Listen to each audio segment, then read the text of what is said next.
গাড়ির গ্যারেজ নাকি ময়লার ভাগাড়, দেখে বোঝার উপায় নেই এটি ১০৭ বছরের পুরনো একটি খেলার মাঠ, যেখানে খেলেছেন কিংবদন্তি কাজী সালাউদ্দিন ছাড়াও বর্তমান ক্রীড়া প্রতিমন্ত্রী আমিনুল হকের মতো ফুটবলার। এখন এই মাঠের একটি বড় অংশ দখল হয়ে গেছে অবৈধ স্থাপনায়।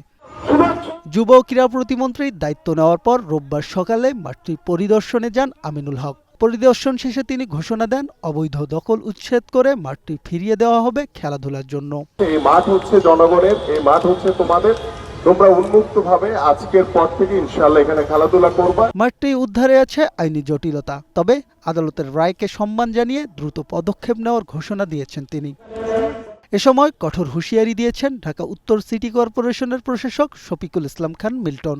নির্দিষ্ট সময়ের মধ্যে দখল না ছাড়লে আইনানুগ ব্যবস্থা গ্রহণেরও হুঁশিয়ারি দিয়েছেন তিনি। তাদেরকে সাথে হয়তো আমরা একবার কথা বলবো, কথা বলার পরে তাদেরকে একটা টাইম ফ্রেম বেঁধে দিব, তারপরে যদি না যায় সেটা আইনানুগ ব্যবস্থা তাদের বিরুদ্ধে গ্রহণ করা হবে। প্রায় এক শতাব্দী আগে মুন্সি লাল মিয়া এই মাঠটি শিক্ষা প্রতিষ্ঠানের নামে ওয়াকফ করেছিলেন, কিন্তু সময়ের পরিক্রমায় দখল হয়ে গেছে মাঠটি।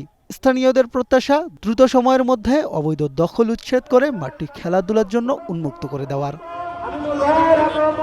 মাজিদুল ইসলাম মাসুদ, গ্রিন নিউজ, ঢাকা।